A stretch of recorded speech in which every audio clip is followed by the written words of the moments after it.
Hello, Fallen Dragonite here again. Today we will be looking at this really interesting Transformer. This is the Ghostbusters Transformers crossover set from 2019 for the 35th anniversary of Transformers and the 35th anniversary of Ghostbusters, the Ectotron Ecto-1. Now then, normally I'll be looking at just the figure, but I have to mention the box. As you can see, this thing is stylized to look like the original G1 packaging. Even has the progress of the transformation. We have the 35th anniversary logo for Ghostbusters on here. You can see the robot and the vehicle mode, and we'll talk about him as well. The back of the box, that is the original G1 packaging art with the 35th anniversary logo. We have the original Transformers bio up here, the original 80s Hasbro logo, Ghost Corps, which is the current holding company that deals with all of Ghostbusters media, the GM logo because General Motors was the one who made the Hearst that Ecto-1 was made out of, and of course the authentic Transformers logo there, and of course his bio card and tech specs, which you can easily see exactly what his tech specs are. Of course, same on this side. So yeah, I really do like this packaging, and this is how I have him displayed, is it in the packaging. I do take him out every so often. I would like to point out, when I got this in the mail, it was the same day they announced they were going to do the Back to the Future one. This was before we knew the name of the character, before we saw the pictures or anything. They just announced that they were doing a Back to the Future crossover the same day I got this in the mail. And then the pre-orders happened on Walmart, and oh boy, that is a very big sore spot for a lot of us collectors. I'm going to be very blunt. Don't buy it from the scalpers. Those things are individually numbered from 1 to 1,985. That's not worth it just to get a numbered version. There is a retail version that is coming out in October, which will have the out-of-time license plate. Get that instead. Don't pay the scalpers. Seriously, those scalpers use bots to buy up the entire stock in 30 seconds. Don't reward their scummy practices. I'm sorry, I'm just pissed off that Walmart allowed that to happen. They should have made it 5 or even 3 per person, and that probably wouldn't even stop the scalpers from trying, but it would at least minimize the damage. And of course there was also the leaks for the Top Gun, which of course we are also seeing pictures of now. I believe that's currently on pre-order on Hasbro's website. I wasn't really a big on Top Gun, but I did like Transformers, and I was into Back to the Future as a kid. So, yeah. Let's get the packaging out of the way and actually take a look at Ectotron, the Ecto-1 Transformer, and this thing is meticulously detailed. This is worth the upcharge that you get with the Generation Select line, because this thing is kind of a Voyager scale figure, but he's selling for like $40 right about now. And yeah, Generation Selects usually have a $5 to $10 upcharge for these web exclusives. But there is the Ghostbusters logo, there is the details on the back, there is the clear doors, there is all of these clear windows here. Got nice silver with some headlight detail.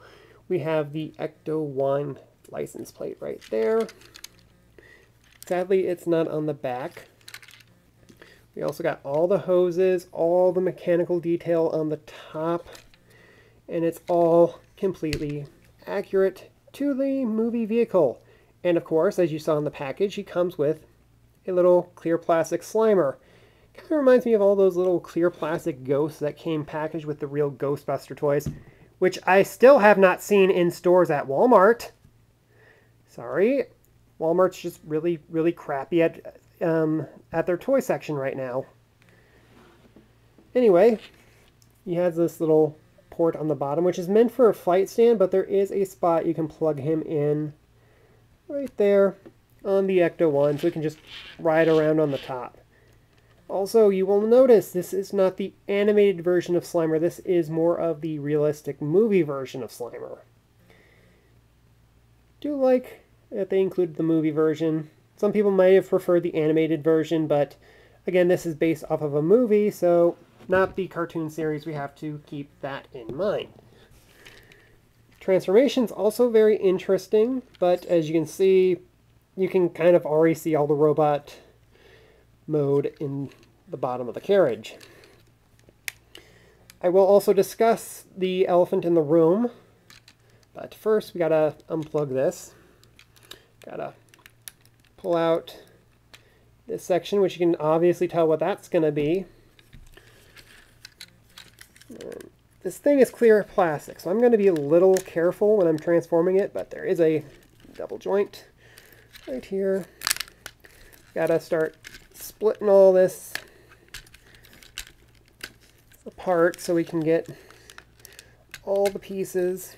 You also gotta unplug this carefully.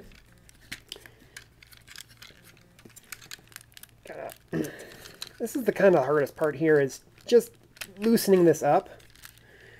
And then taking off all that mechanical stuff on the top of the roof, which is kind of stuck in there pretty good. I've had a lot of trouble trying to get this out, but first things first, I guess we're going to pop these, fold these down like so, and automatically split. Oh, I forgot to attach that, but it popped out on its own. Clip those into place to lock in the legs. You see, I already folded out the feet. I think I instinctively do that. You're supposed to have these folded up in vehicle mode. Okay, let's see if I can get this. There we go. Got that off. Put that off to the side. We fold out these sections here to make the heels. Now we split this right down the middle, folding these back, making sure they are flush to the back like they're supposed to be.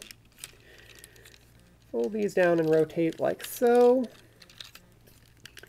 Now this is interesting. We gotta fold this, fold down the fist. Come on, come on. Now this, we have to push this section down and fold this forward like so to make the shoulders. Much like with the second. Then pop this open, fold out the head, and there we have Ectotron in his robot mode. But we still have one more thing to do, and it's with this piece right here. You can probably already tell what this is going to be, but I really like how this transforms too, because it's very inventive. Fold this out. Fold this down, take this piece, and as we fold this into itself, we plug this right into a little port right in there. Kind of hard to do this on camera. It's a lot easier if I didn't have to look at it. And there we have his proton pack. So we'll take the wand, and there's a hole here that we can just plug in the wand like so. And then we take this hose and plug it into the end of the wand like so. And then you can see that's the hole it mounted in vehicle mode. So now we take that tab and that slot, tab, slot right here in the back. Line that up, which is hard to do on camera. Don't blame me here. And yeah, Ectotron in robot mode. So, as I was saying, there is an elephant in the room. That's because this thing is a repaint slash remold of I believe it's Hotspot. Yeah, Hotspot from the Power of the Primes, who he himself was a remold of Overshot. Not over. Let's see. Onslaught. Yeah, it was Onslaught from Combiner Wars. They both have the same body transformation. It's just that I believe it's the shoulders that are different. The molding on the chest is different, and the torso. And of course, most of the back is different. Now then, for comparison, here he is next to Studio Series Optimus Prime. You see, he's just a little taller than a Voyager, but then again, the Voyager's got a little bit of a downgrade since Combiner Wars. You can also see some of the leftover engineering from Combiner Wars, like, for example, how the arms transform, because they're obviously supposed to fold in order to make the Combiner port, but yeah, some of the transformation doesn't really work anymore for the Combiner Wars, but it works for his articulation. He has nice shoulders, but they only go up to about there before we have some collision. We have double jointed elbow, rotation right below the bicep, no waist due to transformation, and that is all clear plastic on his back, so be careful. Rotation at the thigh, universal hips, 90-degree bend at the knee, although it is supposed to be locked into place. And of course we got some play in his heel, although you're really not supposed to. Can't really do much with his legs because there's no rocking ankles, but you can get him in some pretty decent poses. And of course the head is on a ball joint with those sculpted goggles. As for his quote-unquote weapon, the proton pack, and that's going to be a problem because in this mode, how well it plugs into the vehicle mode, in robot mode, it has a tendency to pop off every so often. Now then, there are two ways he can hold his wand. The box shows him holding it like a gun, like so, which any Ghostbusters fan will tell you that is not how you're supposed to hold your wand. But that just makes it one of the options you can pose it in. But the way you're supposed to do it is that you slide it in like so, and the hands are of course open, so you can just clip it in like so. So now you can hold it properly, and then you can just put the hose back in there like so. But the problem is that there is kind of a limitation as to how he can really hold it, because of course there is it's not easy for his arms to move while it's in this position, and there's no wrist swivel. Can move in and out due to transformation, but without wrist swivel, you can't really get much posability if he's holding it the natural way. So yeah, you're gonna have to, if you want to get him into more dynamic poses with his arms, you're gonna have him hold it like a gun. Now then, I have heard that this is compatible with Siege stuff, and of course, if you want, you can just stick Slimer's butt right onto the proton wand. I have seen third-party Siege effects parts that you can 3D print that look like a proton stream. And if you think you can do it, you can try to put a Siege effects parts on the end of that wand. I don't have one on hand, but it's an option if you want it. So, yes, that is my review of the crossover series Ectotron. And I hope to see you guys again next video. Later, and goodbye.